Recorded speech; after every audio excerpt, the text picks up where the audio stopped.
ফেসবুকে 148 account page বন্ধ, ক্ষুব্ধ আওয়ামী লীগ। এটা হচ্ছে যুগান্তরের নিউজ। তো ও সম্প্রচার প্রতিমন্ত্রী, অবৈধ মন্ত্রী, তিনি বলেন বিএনপি জামাত যেসব অপপ্রচার চালায় সেগুলো কি মেটা পায়নি? বা আজ অনেক দেরিতে হলেও মেটা বুঝতে সক্ষম হয়েছে যে আপনারা সম্পূর্ণভাবে আমাদের কণ্ঠরোধ করতে চাচ্ছেন। এই প্রতিবেদন তৈরির পেছনে বিএনপি জামাতের লোকেরা জড়িত। এটাও একটা সুন্দর সংবাদ। 148টা পেজ বন্ধ করা এবং তাদের এই পেজগুলো থেকে যে অপপ্রচার চালাচ্ছে আওয়ামী লীগের সিআরআই এটা করছে, এই প্রতিবেদন নাকি বিএনপি জামাতের লোকেরা জড়িত। তো বাংলাদেশে যা কিছু ঘটে সবই বিএনপি জামাতের লোকেরা জড়িত, যুদ্ধাপরাধী থেকে শুরু করে শুনতে শুনতে এখন শুনলাম যে ফেসবুকের মেটাও চালাচ্ছে বিএনপি জামাতের লোকেরা। বাহ। আসসালামু আলাইকুম। ফেসবুকের মেটাও নিয়ন্ত্রণ করছে বিএনপি জামাত। সুপ্রদর্শক এমনই মন্তব্য করেছেন আওয়ামী লীগ পক্ষ থেকে। আপনারা জানেন সম্প্রতি সময়ে ফেসবুকের মেটা আওয়ামী লীগের 148টি পেজ বন্ধ করে দিয়েছে। আর তারই কারণে আওয়ামী লীগের পক্ষ থেকে বলা হয়েছে ফেসবুকের মেটাও বিএনপি জামাত নিয়ন্ত্রণ করছে। সুপ্রদর্শক আওয়ামী লীগের 148টি পেজ বন্ধর ব্যাপারে বিএনপি নেতা ডক্টর ফয়জুল হক তিনি বলেছেন, ফেসবুক দেরিতে হলেও বুঝতে পেরেছে আওয়ামী লীগের কারসাজি। আওয়ামী লীগ বিএনপি জামাত অর্থাৎ বিরোধীদের বিরুদ্ধে লাগাতার মিথ্যাচার করে যাচ্ছে। সুপ্রদর্শক এছাড়াও আওয়ামী লীগ সরকারের বিরুদ্ধে, আওয়ামী লীগের বিরুদ্ধে বিএনপির এই নেতা বিভিন্ন বক্তব্য দিয়েছেন। আমরা তার মুখ থেকে জেনে আসবো। আওয়ামী লীগের 148টি পেজ অ্যাকাউন্ট বন্ধ ঘোষণা করেছে মেটা। আপনারা জানেন যে ফেসবুকে গত প্রায় 2 বছর পর্যন্ত যারাই দেশের পক্ষে কথা বলছেন, মানবতার পক্ষে কথা বলছেন, ভোটাধিকারের পক্ষে কথা বলছেন, এই পেজগুলোতে যারা দেশের জন্য লড়াই করে যাচ্ছেন তাদের বিরুদ্ধে একটি গোষ্ঠী, সংঘবদ্ধ গোষ্ঠী, যারা সরকারি টাকায়, সরকারি পয়সায়, সরকারি পৃষ্ঠপোষকতায়, এমনকি সরকারের তরফ থেকে বেতন দিয়ে তাদেরকে স্পেশাল ট্রেনিং প্রদান করে তারপরে আমাদের এই সকল পেজের বিরুদ্ধে লাগানো হতো। কাদের পেজের বিরুদ্ধে লাগানো হতো? যারা সত্য, বস্তুনিষ্ঠ সংবাদ প্রচার করছে, বাংলাদেশের মানুষের মুক্তি চাচ্ছে, গণতন্ত্রের বিজয় চাচ্ছে, সেই সকল মানুষের পেজের বিরুদ্ধে প্রোপাগান্ডা প্রতিনিয়ত চালানো হতো। আপনারা দেখেছেন যে সাম্প্রতিক সময়ে যেই পেজগুলো থেকে রিপোর্ট করা হতো, কমেন্টস করা হতো, কিংবা বিভিন্ন বিচ্ছিরি ধরনের গালিগালাজ করা হতো, সেই পেজ এবং অ্যাকাউন্টগুলোতে আপনি ঢুকলে দেখবেন কারো বাবা নাই, কারো মা নাই, মানে কোনো পরিচয় নেই, পেজের কোনো মালিক নাই, পেজের কোনো ফলোয়ার নাই, পেজের কোনো লাইক নাই, হয়তো যিনি খুলেছেন তিনি একটা লাইক দিয়েছেন, আরেকজনে একটা শেয়ার করেছেন। এই যে তাদের অপকর্মগুলো, এবং সেটা যে হাজার হাজার, তাতে কোনো সন্দেহ নাই। কারণ যেখানে আমি আমার অভিজ্ঞতা থেকে বলতে পারি, গত প্রায় 2-2.5 বছরে আমার যতগুলো পেজ হয়েছে, এই পেজের ফলোয়ারের সংখ্যা মিনিমাম 3 মিলিয়ন। কিন্তু এই ফলোয়ারগুলোকে এক একটা পেজে এমন ভাবে রিপোর্ট করা হতো, একত্রে একসাথে একই জিনিস, একই কমেন্টস সব পেজগুলোতে করতে আসতো, এবং একত্রে 100 কমেন্টস চলে আসতো। এবং এই 100 কমেন্টসের উত্তর স্বাভাবিকভাবেই আপনার পক্ষে প্রতিটা সেকেন্ড বসে বসে দেয়া বা পড়া সম্ভব নয়। তারা কি করতো? এইগুলো করতো, পাশাপাশি তারা রিপোর্ট করতো। এই রিপোর্টগুলো করতে করতে নির্বাচনের প্রাক্কালে আমার সকল পেজ রেড হয়ে যায়। আজকের যেটা আমি বিগত দিনে বলেছি যে বাংলাদেশের এই সকল পেজগুলোর পিছনে ষড়যন্ত্রবাদীরা লুকায়িত রয়েছে, সরকারের বিভিন্ন এজেন্ডা কার্যক্রম রয়েছে, এবং সরকার কিন্তু বিভিন্ন সময় বুক ফুলিয়ে বলেছেও, এমনকি জোনায়েদ আহমেদ পলক সংসদে বলেছে। এখনো আজকের যে রিপোর্টটা আপনাদেরকে পড়ে শোনাবো সেখানেও পুলিশ বলছে যে যেই সকল পেজ বা কোনো অ্যাকাউন্টের বিরুদ্ধে আমাদের সন্দেহ হয়, দেশবিরোধী কথা বলে, আমরা মেটার কাছে তাদেরকে নালিশ করি, তাদের পেজগুলোর তালিকা দিই। দ্যাট মিনস তারা আমাদের পেজগুলো, যারা দেশপ্রেমিক পেজ, তাদের বিরুদ্ধে অনবরত সরকারি বেসরকারি উদ্যোগে লেগেই থাকতো। কিন্তু কথা আছে না, মানে অতিভক্তি চোরের লক্ষণ। এই চোরেরা এখন একটু হলেও ধরা খেয়েছে চূড়ান্তভাবে, এবং সেই ধরাটা মেটার হাত থেকেই খেলো। কি হয়েছে দেখেন, ফেসবুকে 148 অ্যাকাউন্ট পেজ বন্ধ, ক্ষুব্ধ আওয়ামী লীগ। এটা হচ্ছে যুগান্তরের নিউজ। আমি যে কোনো একটা নিউজ আপনাদেরকে একটু শোনাবো, কিন্তু বাকি পেজগুলোর নিউজ আপনি দেখলে একই নিউজ, সব জায়গায় ক্ষুব্ধ আওয়ামী লীগ, তারা খুব বিরক্ত হয়েছে। প্রথম আলো সহ সব পত্রিকায় এই নিউজটি গতকালকের কাভারেজ হয়েছে, মানে আজকে প্রচার হচ্ছে, গতকালকে থেকেই শুরু হয়েছে। সংঘবদ্ধভাবে অসত্য প্রচারের কারণে বাংলাদেশের 50টি ফেসবুক আইডি ও 48টি পেজ বন্ধ করেছে ফেসবুক। এসব কর্মকাণ্ডের সঙ্গে আওয়ামী লীগ ও দলটির গবেষণা cell, centre for research and Information CRI এর সংশ্লিষ্টতা পেয়েছে মেটা। এই সিআরআই গঠনই করা হয়েছে শুধুমাত্র দেশপ্রেমিক নাগরিকদের বিরুদ্ধে কথোপকথন করার জন্য, অন্যায় অসত্য যা আছে তাই ভাড়াটিয়ে কিছু মানুষ দিয়ে বাংলাদেশের স্বাধীনতার বিরুদ্ধে গল্প শোনানোর জন্য এই সিআরআই গঠন করা হয়েছে। প্রতিষ্ঠানটি জানিয়েছে এসব অপকর্মের নেপথ্যে যারা রয়েছে তারা ভুয়া ফেসবুক অ্যাকাউন্ট ব্যবহার করছে, যার অনেকগুলো স্বয়ংক্রিয় ব্যবস্থার মধ্য দিয়ে চিহ্নিত হয়েছে এবং বন্ধ করে দেওয়া হয়েছে। বৃহস্পতিবার ফেসবুকের মূল কোম্পানি মেটার 24 সালের প্রাথমিক ত্রৈমাসিক প্রতিবেদনে এসব কথা বলা হয়েছে। মেটার সেসব অ্যাকাউন্ট বন্ধের কথা বলেছে, তার মধ্যে আওয়ামী লীগের গবেষণা cell centre for research and ইনফরমেশনের সমন্বয়ক তন্ময় আহমেদের টুইটার অ্যাকাউন্টও রয়েছে বলে তারা বলেছে। এ বিষয়ে জানতে চাইলে তন্ময় বলেন, ফেসবুক যেভাবে লিখেছে তা দেখে আমি বিস্মিত হয়েছি, এভাবে তো তারা লিখতে পারে না। কত সুন্দর গল্প। ফেসবুকের কথায় এখন উনি বিস্মিত হয়েছে, আর বাংলাদেশের সকল দেশপ্রেমিক নাগরিকদের বিরুদ্ধে প্রপাগান্ডা চালালেন, পেজগুলো বন্ধ করে দিলেন। দেখেন বাক স্বাধীনতার যে অর্থ বিন্দুমাত্র বাংলাদেশে আছে।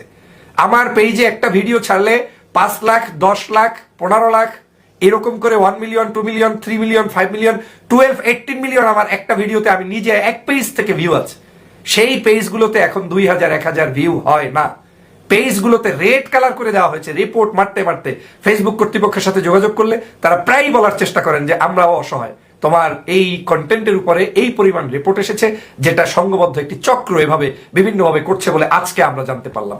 বিগত দিনে আমরা বলেছি, কিন্তু আজকের এই সত্যের প্রমাণ এখানে চলে আসলো। এই 148টি পেজ ও আইডি বন্ধের বিষয়ে বাংলাদেশ টেলিযোগাযোগ নিয়ন্ত্রণ কমিশন বিটিআরসি কিছু জানে না কিনা জানতে চাইলে প্রতিষ্ঠানটির চেয়ারম্যান প্রকৌশলী মহিউদ্দিন আহমেদ বলেন, আমাদের কাছে এই ব্যাপারে কোনো তথ্য নেই। আমরা তাদের কাছে কিছু আইডি পেজের ব্যাপারে সুপারিশ করি, সেগুলো নিয়ে তাদের সঙ্গে আমাদের কথা হয়। এগুলো তো আবার কিভাবে করছে আমরা কিছু জানি না। দেখেন, বাংলাদেশে স্বাধীনভাবে পেজ চলবে, তুমি সুপারিশ করার বা কে, নালিশ করার বা কে? এবং এটা নিয়ে পুলিশের দেখেন, ঢাকা মেট্রোপলিটন পুলিশের কাউন্টার ট্যুরিজম ও ট্রান্সন্যাশনাল ক্রাইম ইউনিটের সিটিটিসি সাইবার ক্রাইম বিভাগের উপকমিশনার তারেক আহমেদ বলেন, বিভিন্ন ঘটনায় আমরা ফেসবুকের কাছে তালিকা পাঠাই। কত সুন্দর মামাবাড়ির আবদার, তালিকা পাঠায়। সেখানে ওই নামগুলো আছে কিনা সেটা তো না দেখে বলা যাবে না, তবে বিভিন্ন ধরনের অপরাধের সঙ্গে যুক্ত আইডি পেজগুলোর বিরুদ্ধে আমরা রিপোর্ট করি। দেখেছেন প্রতিটা মুহূর্ত। তার মানে কি, বাংলাদেশের যারা গণতন্ত্রের জন্য সত্য কথা বলছি তাদের পেজের বিরুদ্ধে রিপোর্ট করছে অনবরত। যে পেজ বা আইডি গুলো বন্ধ হয়েছে তাদের বিরুদ্ধে কি অভিযোগ ছিল সেটা ওনার জানা নেই। যাক, এখানে লম্বা প্রতিবেদন, আমি এই সম্পূর্ণটা পড়তে যেতে যাই না। এখানে লম্বা প্রতিবেদন এবং সব পত্রিকায় একই রিপোর্ট এসেছে। এখানে আওয়ামী লীগের আপনার এই যে তথ্য গবেষণা সম্পাদক জনাব সেলিম মাহমুদ, তিনি খুব ক্ষুব্ধ হয়েছেন। তিনি বলেন, ফেসবুক কর্তৃপক্ষ এভাবে একটা দলের বিরুদ্ধে লিখতে পারে না। ওই আইডি বা পেজগুলো কারা চালাতো, এমনও হতে পারে সেটা বিএনপি চালাতো, এভাবে করে তারা অপপ্রচার চালাতো। তাই এ বিষয়ে তিনি আইনগত পদক্ষেপ নেবেন। আমি এও শুনেছি, আপনারা তো নিশ্চয়ই দেখেছেন যে মেটার কর্তৃপক্ষকে বাংলাদেশে ইনভাইটেশন পর্যন্ত করে সরকারি মহল থেকে, নির্বাচন কমিশনের পক্ষ থেকে বিভিন্নভাবে বিভিন্ন জায়গা থেকে তাদেরকে পুশ করা হতো, তাদেরকে বিভিন্নভাবে বলা হতো। মানে এক বাক্যে তারা মেটাকেও নিয়ন্ত্রণ করতে চাইতো। এই ফেসবুক, তাদের সংশ্লিষ্ট বিভিন্ন যে অনলাইনের অ্যাক্টিভিটিস রয়েছে সেই জায়গাগুলোতে তারা নিয়ন্ত্রণ করতে চাইতো। একটা দেশ এভাবে কি চলতে পারে?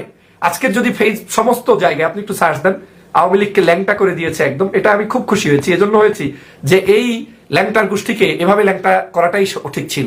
কারণ এতদিন যে ওরা মিথ্যা প্রপাগান্ডা চালাইতো, আপনারা জানেন নিশ্চয়ই, আমরা বারবার বলেছি যে লাখ টাকার ওদিকে বেতন দিয়ে, মানে এক একজনকে, তারপরে কমেন্টস করার জন্য রাখতো। এবং সেটা কিন্তু সাবেক পররাষ্ট্রমন্ত্রী আব্দুল মোমেনের বক্তব্য থেকে স্পষ্ট প্রতীয়মান হয়েছে, সাবেক তথ্যমন্ত্রী হাসান মাহমুদের বক্তব্য থেকে প্রতীয়মান হয়েছে। তারপরে বর্তমানে এই যে তথ্যমন্ত্রী এক দালাল, কি নাম, আরাফাত না কি নাম, এ তো চরম মিথ্যাবাদী একজন লোক। অসত্য বলতে বলতেই এই পদে তিনি এসেছেন। দেখেন, এই প্রথম আলোর নিউজটাও আপনাকে একটু দেখাই। এখানে সব পত্রিকায় এসেছে, ওদেরকে আজকের সারা বাংলাদেশের একই আজকের ডেটেই এসেছে। এটা একটা ওদের জন্য বিশাল, আমি মনে করি যে একটা মানে চরম ভাবে ওদের জন্য আঘাত। বিশেষ করে আমরা যারা সোশ্যাল মিডিয়ায় কথা বলি, আমরা আজকের এই জিনিসটা থেকে বেশ ভালো করে জানতে পারলাম যে কারা এই ষড়যন্ত্র করছে। দেখেন, মেটার প্রতিবেদনের তথ্য, ফেসবুকে বিভ্রান্তি ছড়ানো, ক্ষমতাসীনদের যুক্ততা, মানে আওয়ামী লীগের যুক্ততা তারা পেয়েছে। ভুয়া অ্যাকাউন্ট খুলে বিরোধীদের সম্পর্কে বিভ্রান্তিকর তথ্য ছড়ানোর দায়ে 50টি অ্যাকাউন্ট, 98টি পেজ বন্ধ করেছে মেটা। এসব অ্যাকাউন্ট থেকে আওয়ামী লীগের প্রতিপক্ষ বিএনপি ও দলটির নেতাকর্মীর বিরুদ্ধে বিভ্রান্তিকর তথ্য ছড়ানো হতো। বাহ, প্রতি মুহূর্ত আমাদের বিরুদ্ধে এই বিভ্রান্তিকর তথ্য করতো। সংঘবদ্ধ অসত্য আচরণ হচ্ছে কোন একটি লক্ষ্য অর্জনের উদ্দেশ্যে জনগণকে বিভ্রান্ত করার সমন্বিত চেষ্টা। যেখানে ফেসবুক ভুয়া অ্যাকাউন্ট খুলে অসত্য বা বিভ্রান্তিকর তথ্য ছড়ানো হয়, এসব ভুয়া অ্যাকাউন্টের পেছনে ব্যক্তিরা একে অপরের সঙ্গে সমন্বয় করে কাজ করেন। তারা একটা যে গোষ্ঠী, এবং তারা এটাকে যে আওয়ামী লীগের সিআরআই থেকে মানে আপনার কি বলে মেটা যা বলেছে যে জড়িত ব্যক্তিরা ক্ষমতাসীন Awami League centre for research and information বা সিআরআই এর আওয়ামী লীগের গবেষণা প্রতিষ্ঠানের সঙ্গে যুক্ত। এই সিআরআই কিন্তু কিছু কিছু ব্যক্তিকে কয়েকদিন আগে ট্রেনিং পর্যন্ত দিয়েছে, কিভাবে আপনারা কমেন্টস করবেন, প্রতিরোধ করবেন, অনলাইন যোদ্ধা বানাতে শুরু করেছিল এই অবৈধ নির্বাচন 2024 সালে করার আগে। এই জিনিসটা দেখেন, এখন ওদের মাথায় বাড়ি খেয়েছে। তথ্য ও সম্প্রচার প্রতিমন্ত্রী, অবৈধ মন্ত্রী, তিনি বলেন বিএনপি জামাত যেসব অপপ্রচার চালায় সেগুলো কি মেটা পায়নি? বাহ, মেটা পাবে কি করে? মেটাকে তো প্রতিনিয়ত আপনারা বিভিন্ন অসত্য উপস্থাপন করে তাদেরকে বিভ্রান্ত করে রেখেছেন, এবং আজ অনেক দেরিতে হলেও মেটা বুঝতে সক্ষম হয়েছে যে আপনারা সম্পূর্ণভাবে আমাদের কণ্ঠরোধ করতে চাচ্ছেন। মেটা তো হয়তো আপনাদের প্রতিবেদনে অনেকগুলো গবেষণা করে এই নামগুলো উচ্চারণ করেছে, না হয় আপনারা নামে বেনামে যে হাজার হাজার পেজ করছেন কে না জানে বাংলাদেশে বলেন। আপনারা এখন বিভিন্ন ধরনের অপপ্রচার চালানোর জন্য অনলাইন অ্যাক্টিভিস্ট নিয়োগ করছেন। পৃথিবীর ইতিহাসে আর কোথাও এরকম আছে বলে আমার জানা নেই। তিনি কি বলছেন? তিনি বলেন এই প্রতিবেদন মেটা করেনি, এই প্রতিবেদন তৈরির পেছনে বিএনপি জামাতের লোকেরা জড়িত। এটাও একটা সুন্দর সংবাদ। 148টা পেজ বন্ধ করা এবং তাদের এই পেজগুলো থেকে যে অপপ্রচার চালাচ্ছে আওয়ামী লীগের সিআরআই এটা করছে, এই প্রতিবেদন নাকি বিএনপি জামাতের লোকেরা জড়িত। তো বাংলাদেশে যা কিছু ঘটে সবই বিএনপি জামাতের লোকেরা জড়িত, যুদ্ধাপরাধী থেকে শুরু করে শুনতে শুনতে এখন শুনলাম যে ফেসবুকের মেটাও চালাচ্ছে বিএনপি জামাতের লোকেরা। বাহ, তাহলে বিএনপি জামাত কোথায় শিকড় গেড়েছে বুঝতে পেরেছেন? এটা যে কি কারণে এই বাংলাদেশের এই সকল দায়িত্বে এইসব মাথা মোটা লোকগুলোকে দেওয়া হয় এবং এই দালালগুলোতে বসানো হয়, ওদের বক্তব্য শুনলেই তো প্রমাণ হয়। এবং আমি মনে করি আমাদের পক্ষ থেকে এর প্রতিবাদ দেওয়া উচিত যে বিএনপি জামাতের কারা মেটায় চাকরি করে। মেটার উচিত এর বিরুদ্ধে তদন্ত করা। আওয়ামী লীগ সরকারের একজন প্রতিমন্ত্রী হিসেবে সব ধরনের অপতথ্য ও গুজবের বিরুদ্ধে তার অবস্থান রয়েছে, ভালো কথা। মোট কথা ওই নেটওয়ার্ক বাংলা ও ইংরেজিতে পোস্ট দিত, সংবাদ, সাম্প্রতিক ঘটনা, নির্বাচন, বিএনপির সমালোচনা, বিএনপির দুর্নীতি অভিযোগ, নির্বাচন পূর্ব সহিংসতা, বিএনপির ভূমিকার পাশাপাশি বর্তমান সম্পর্কের পক্ষে মন্তব্য সহ পোস্ট করা হতো। এই যে দেখেন কার্যক্রমগুলো তারা চালাতো, এই চালানোর কার্যক্রমগুলো তারা কিন্তু আজকের এখানে অনেকগুলো তালিকাও দিয়ে দিয়েছে, যে এই তালিকাগুলো আমি এখানে পড়ে সময় নষ্ট করতে চাই না, আপনারা পত্রিকায় পড়ে নেবেন যে এই হচ্ছে আওয়ামী লীগের ধান্দাবাজ এবং আওয়ামী লীগের ফেসবুক। যাই হোক, পরিশেষে অন্তত এতটুকু আমরা জানতে পারলাম যে মেটা কিছুটা হলেও সচেতন হয়েছে, তাদের কাছে একটু হলেও এই আমাদের বিরুদ্ধে যে ওদের প্রপাগান্ডা চলছে, অন্যায়ভাবে আমাদের অ্যাকাউন্টগুলোর বিরুদ্ধে রিপোর্ট করতো, আমাদের অ্যাকাউন্টগুলো বন্ধ করে দিত, তার একটা জ্বলন্ত প্রমাণ আপনারা পেলেন। যেখানে কোটি কোটি ভক্ত থাকা সত্ত্বেও সেই ভক্তদের কাছে আমাদের বক্তব্য যেতে পারে না, শুধুমাত্র এই আওয়ামী লীগের এই অসত্যবাদী এই পেজগুলো এবং আইডির জন্য তারা একত্রে রিপোর্ট করে। এবং আপনারা নিশ্চয়ই জানেন মেটার একটি স্ট্যান্ডার্ড নিয়ম হচ্ছে যে তুই রিপোর্ট যেই করুক, রিপোর্ট যদি অধিকতর মানে ষড়যন্ত্রমূলক হোক কিংবা ভালো মন্দ হোক, বেশি পরিমাণ রিপোর্ট গেলে তখন ওই পেজগুলো রিক্সে চলে আসে। আজ তাই হচ্ছে।